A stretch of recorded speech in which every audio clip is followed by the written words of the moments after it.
एक पिज्ज़ा है 800 रुपीज़ का, उसमें 8 स्लाइसेस हैं, तो पर स्लाइस की वैल्यू हुई 100। बट यही पिज्ज़ा अगर 1000 का हो तो पर स्लाइस की वैल्यू आएगी 125। सेम कंसेप्ट है एनएवी का। पिज़्ज़ा अपना एक म्यूचुअल फंड है और हम उसकी स्लाइसेस खरीद रहे हैं। याद रखिए, जैसे रेस्टोरेंट के मेन्यू में प्राइसेस चेंज हो सकती हैं बेस्ड ऑन इंग्रेडिएंट की वैल्यू, वैसे ही एनएवी भी चेंज होती है बेस्ड ऑन स्टॉक्स की वैल्यू। पिछले वीडियो में हमने देखा था म्यूचुअल फंड क्या है। इस वीडियो में हम देखेंगे म्यूचुअल फंड कैसे काम करते हैं, एनएवी क्या होती है, कितने चार्जेस लगते हैं और म्यूचुअल फंड में पैसा कैसे बनता है। मैं हूँ सीए दिनेश लुल्ला और आज हम समझेंगे म्यूचुअल फंड की मैकेनिक्स को। जब आप 1000 रुपीज़ म्यूचुअल फंड में इन्वेस्ट करते हैं तो ये पैसे कहाँ जाते हैं, आइए समझते हैं step by step. Step number 1, सबसे पहले आप ये 1000 रुपीज़ ट्रांसफ़र करते हैं। स्टेप नंबर 2, ये पैसा एएमसी को रिसीव होता है। Step number 3, fund manager decide करता है कि इस पैसे से स्टॉक्स खरीदे जाएं, गोल्ड खरीदे जाए या और कोई कमोडिटी खरीदी जाए। स्टेप नंबर 4, फंड मैनेजर इस अमाउंट से स्टॉक्स, गोल्ड, कमोडिटी या गवर्नमेंट बॉन्ड्स खरीदता है। स्टेप नंबर 5, आपका एक डाइवर्सिफाइड पोर्टफोलियो बन गया। स्टेप नंबर 6, आपने डायरेक्टली शेयर्स या गोल्ड नहीं खरीदा है, आपने म्यूचुअल फंड के यूनिट्स खरीदे हैं, तो आपको यूनिट्स अलॉट होते हैं by mutual fund eight NAV. अब समझते हैं ये यूनिट्स और एनएवी क्या चीज़ होती है। NAV means net asset value, यानी एक यूनिट की वैल्यू। आइए समझते हैं इसे एग्जाम्पल के साथ। मान लीजिए 10 लोगों ने मिलकर 10-10 हज़ार रुपये म्यूचुअल फंड में डाले, टोटल वैल्यू हो गई 1 लाख।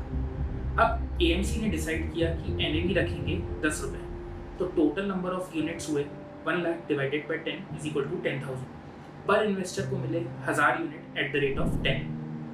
फंड मैनेजर ने इस अमाउंट को स्टॉक्स में इन्वेस्ट कर दिया। आफ्टर 6 मंथ्स मार्केट अच्छा गया और स्टॉक्स की वैल्यू बढ़ गई। टोटल पोर्टफोलियो की वैल्यू हो गई 1,50,000। अब एनएवी आ रही है total portfolio value divided by number of units, that comes to 1,50,000 divided by 10,000, 15 rupees. यानी कि इन्वेस्टर जैसे 10,000 रुपये इन्वेस्ट किए थे, 10 रुपये के भाव से उसे 1000 यूनिट मिले थे, आज उसकी वैल्यू 15,000 रुपये। Few points about NAV. Point number 1, NAV रोज चेंज होती है। जैसे स्टॉक प्राइसेस रोज बढ़ते घटते रहते हैं, वैसे ही एनएवी भी रोज चेंज होती है। Point number 2, higher the NAV is equal to better fund. Wrong. अगर कोई एक फंड की एनएवी 50 रुपये है और सेकंड फंड की एनएवी 200 रुपये है, तो ज़रूरी नहीं कि 200 रुपये वाला फंड बेटर हो। एनएवी केवल एक प्राइस है, ना कि क्वालिटी। फॉर एग्जाम्पल, एक फंड 5 साल पहले लॉन्च हुआ था जिसकी एनएवी थी 50 रुपये, और एक फंड 1 साल पहले लॉन्च हुआ है जिसकी एनएवी है 300 रुपये। तो ऐसा ज़रूरी नहीं कि सेकंड फंड बेटर हो, ये डिपेंड करेगा उनकी परफॉर्मेंस पे। दोनों की परफॉर्मेंस अलग हो सकती है। Point number 3, return matter, NAV नहीं। अगर लास्ट ईयर मुझे एक फंड ने 18% का रिटर्न दिया है और एक ने 15% का रिटर्न दिया है, तो फंड 1 बेटर है इर्रेस्पेक्टिव उसकी एनएवी ज़्यादा है या कम। दुनिया में कोई भी सर्विस फ्री नहीं है। अगर आप स्विगी जोमेटो से खाना मंगाते हैं तो डिलीवरी फ़ी लगती है, ओला उबर से राइड बुक करते हैं तो प्लेटफॉर्म फ़ी लगती है।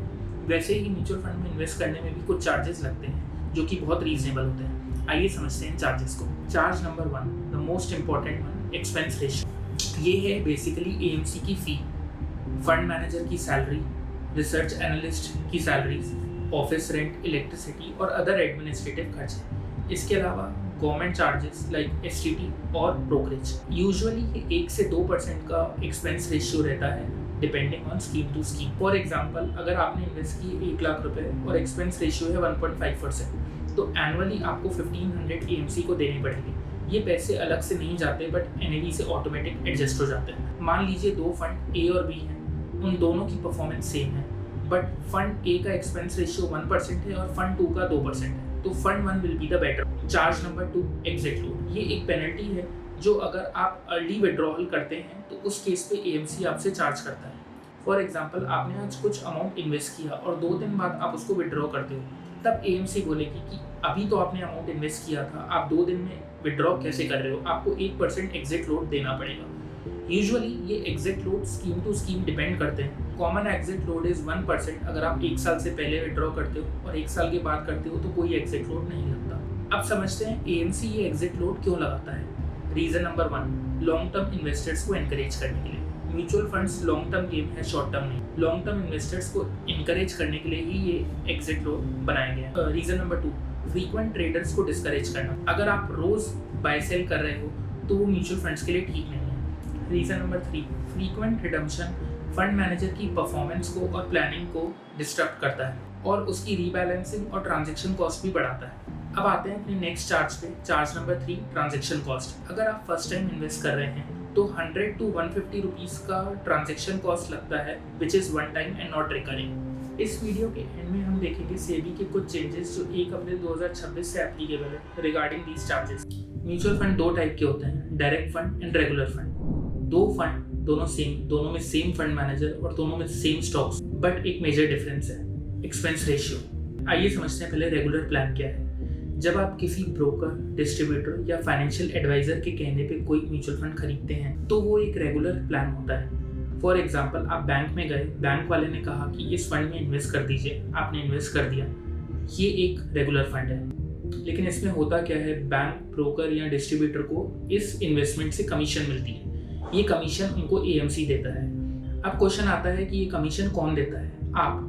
ये आपके एक्सपेंस रेशियो से ही एडजस्ट होता है। अब आते हैं डायरेक्ट प्लान क्या है। जब तुम डायरेक्ट एएमसी की वेबसाइट से या उनकी ऐप से कोई म्यूचुअल फंड बाय करते हो तो वो डायरेक्ट प्लान में आता है। इस प्लान में आपका एक्सपेंस रेशियो काफ़ी कम रहता है, कॉस्ट कोई मिडिल मैन नहीं है, आप डायरेक्ट एएमसी से बाय कर। अब समझते हैं कि लोग रेगुलर प्लान क्यों लेते हैं। इसके 3 रीजंस हैं। फर्स्ट रीज़न, प्रोफेशनल गाइडेंस चाहिए। Second reason, portfolio proper manage करवाना और एसेट एलोकेट करवाना।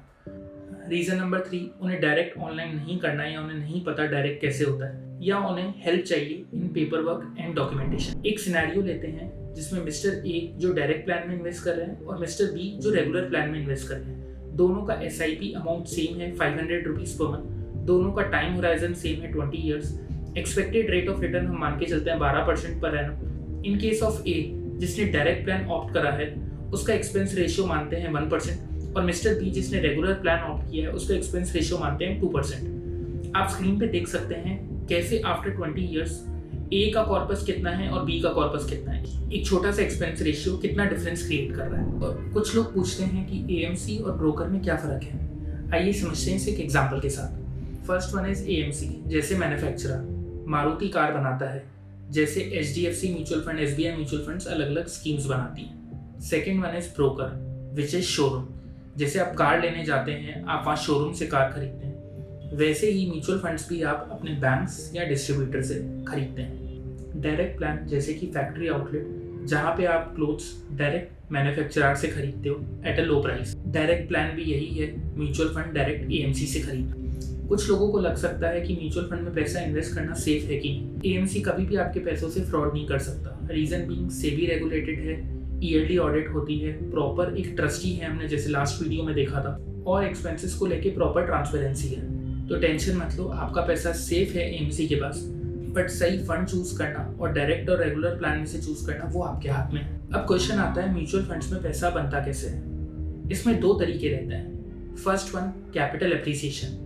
फॉर एग्जाम्पल, आपने 10 रुपये की NAV पे 10,000 रुपये डाले और 1,000 यूनिट्स आपको अलॉट हुए और 5 साल बाद उसकी NAV हो गई 30 रुपये, तो आपको 20 रुपये पर यूनिट का गेन हुआ, दैट मीन्स 20,000 रुपीज़। दूसरा तरीका है डिविडेंड का। कुछ म्यूचुअल फंड आपको टाइम टू टाइम थोड़ा बहुत डिविडेंड देते रहते हैं, लेकिन डिविडेंड लेना है या नहीं वो आपके कॉल पे डिपेंड करता है। इसमें 2 ऑप्शन आते हैं। First one is growth option, आप डिविडेंड नहीं लें और उस पैसे को री इन्वेस्ट होने दें, जिससे आपको कंपाउंडिंग का बेनिफिट मिलेगा और आपकी NAV ज़्यादा बढ़ेगी, और ये लॉन्ग टर्म के लिए बेस्ट रहता है। सेकेंड वन इज, इसमें आप डिविडेंड टाइम टू टाइम जैसे कंपनी दे रही है ले सकते हैं, शॉर्ट टर्म इनकम के लिए ठीक है। मोस्ट एडवाइजर्स रिकमेंड हमें ग्रोथ ऑप्शन सेलेक्ट करना चाहिए, बिकॉज उसमें हमें कंपाउंडिंग का असली बेनिफिट मिलता है। एल्बर्ट आइंस्टाइन ने कहा था, compounding interest is the 8th wonder of the world. अगर आपको कंपाउंडिंग का फुल बेनिफिट चाहिए तो आपको डिविडेंड नहीं लेना चाहिए। इसे समझते हैं एक एग्जाम्पल के साथ। फॉर एग्जाम्पल, आपने 10,000 रुपये की SIP करी नेक्स्ट 15 सालों तक और आप उसकी एवरेज रिटर्न मान के चल रहे हैं 12% पर एनम, यानी टोटल इन्वेस्टमेंट आपने किया 18 लाख। आफ्टर 15 ईयर्स जो आपका टोटल इन्वेस्टमेंट वैल्यू होगी वो होगी अराउंड 50 lakhs। ये है actual wealth creation, which is patience plus discipline. कुछ मिथ्स हैं जो लोगों को कंफ्यूज करते हैं, पहले उन्हें क्लियर करते हैं। मिथ नंबर 1, NAV कम है तो फंड सस्ता है, अगर NAV ज़्यादा है तो फंड महंगा है। जैसा कि मैंने पहले भी बताया था, NAV केवल एक यूनिट प्राइस है। अगर फंड A की NAV 10 रुपये है और फंड B की NAV 100 रुपये है और आप दोनों में सेम अमाउंट इन्वेस्ट कर रहे हैं और दोनों की परफॉर्मेंस सेम है तो रिटर्न सेम आएगा, NAV से फ़र्क नहीं पड़ेगा। आइए इसे बेटर समझते हैं एक एग्जांपल के साथ। 3 फंड्स हैं। फंड ए जो लॉन्च हुआ था 2020 में, इसका CAGR है 8% और इसकी एनएवी है 18 रुपये। फंड बी जो लॉन्च हुआ था 2015 में, इसकी एनएवी है 80 रुपीज़ और इसका CAGR है 12%। फंड सी ये लॉन्च हुआ था 2010 में, इसकी एनएवी है 280 रुपये और इसका CAGR है 18%। अब आपको लग रहा होगा फंड ए सबसे सस्ता है बिकॉज उसकी एनएवी सबसे कम है। अगर हम 1 लाख तीनों फंड में इन्वेस्ट करते हैं और 5 साल के लिए होल्ड करते हैं और अज्यूम करते हैं कि इनकी परफॉर्मेंस सेम रहेगी, तो फंड ए की वैल्यू होगी इतनी, फंड बी की इतनी और फंड सी की इतनी। फंड सी सबसे ज़्यादा एनएवी होने के बाद भी सबसे ज़्यादा रिटर्न दिया है बिकॉज उसका CAGR सबसे ज़्यादा था। तो आप प्रोफेशनल मैट्रिक्स देखिए, ना कि एनएवी। क्रिकेट में प्लेयर की जर्सी नंबर से कभी फर्क नहीं पड़ता, फर्क पड़ता है उनकी परफॉर्मेंस से। विराट कोहली 18, रोहित शर्मा 45, बट उनकी जर्सी नंबर से फर्क नहीं पड़ेगा, फर्क पड़ेगा उनके बैटिंग एवरेज और स्ट्राइक रेट से। Here NAV is Jersey number, performance matrix is basically उनकी स्ट्राइक रेट। अब आप भी प्रोफेशनल बनिए और एनएवी को इग्नोर कीजिए, परफॉर्मेंस देखिए। मिथ नंबर 2, म्यूचुअल फंड्स में लॉस नहीं होता। म्यूचुअल फंड्स मार्केट लिंक्ड है, अगर स्टॉक प्राइस नीचे जाएंगे तो एनएवी गिरेगी और आपको लॉस भी होगा। शॉर्ट टर्म में लॉस भी हो सकता है, बट ओवरऑल लॉन्ग टर्म के हिसाब से देखें तो मार्केट हमेशा ग्रो करता है और आपको रिटर्न देके जाता है। रिस्क है बट मैनेज रिस्क है फंड मैनेजर के थ्रू। जैसे क्रिकेट में एक मैच में अगर कोई बैट्समैन 0 पे आउट हो गया, फर्क नहीं पड़ेगा, ओवरऑल उसकी बैटिंग एवरेज देखी जाएगी। यानी 1 या 2 मैच में फेल, उससे फर्क नहीं पड़ेगा, ओवरऑल परफॉर्मेंस देखी जाती है। जितना ज़्यादा एक्सपेंस रेशियो उतना better fund. Wrong, totally opposite. जितना कम एक्सपेंस रेशियो उतना बेटर फंड। जैसा कि मैंने आपको बताया था, वीडियो के एंड में अपन डिस्कस करेंगे कि सेबी कुछ ऐसे चेंजेस लाई है जो 1 अप्रैल 2026 से एप्लीकेबल हैं रिगार्डिंग चार्जेस। पहले एक्चुअली क्या होता था, जो एक्सपेंस रेशियो है उसे बोला जाता था टोटल एक्सपेंस रेशियो, जो कि कवर करता था फंड मैनेजर की fee, operating fee, government charges like STT, GST, brokerage और other pass through expenses. But investors को ये पता नहीं पड़ पाता था कौन से एक्सपेंसेस वो हैं जो फंड मैनेजमेंट को उनकी फ़ी के रूप में दे रहे हैं और कौन से ऐसे हैं जो नॉर्मल पास थ्रू एक्सपेंसेस हैं, जैसे गवर्नमेंट फीस वगैरह जो आगे लेवी हो रही है, और कौन से ऐसे एक्सपेंसेस हैं जो ब्रोकरेज के रूप में दे रहे हैं। अब फ्रॉम 1 अप्रैल 2026 सेबी ने टोटल एक्सपेंस रेशियो को रिप्लेस किया है बेस एक्सपेंस रेशियो से। बेस एक्सपेंस रेशियो BER में आपको बताना पड़ेगा कि आपके कोर मैनेजमेंट की फीस, जैसे कि फंड मैनेजमेंट की फीस और अदर ऑपरेशनल खर्चे, जो आपके अदर खर्चे हैं जैसे रेगुलेटरी खर्चे हो गए और statutory charges like GST, security transaction tax, commodity transaction tax, ये अब सेपरेट शो होगा। टोटल एक्सपेंस रेशियो में इसका जिक्र नहीं होगा, टोटल एक्सपेंस रेशियो में ये नहीं आएगा, इसको अलग से सेपरेट दिखाना ज़रूरी है।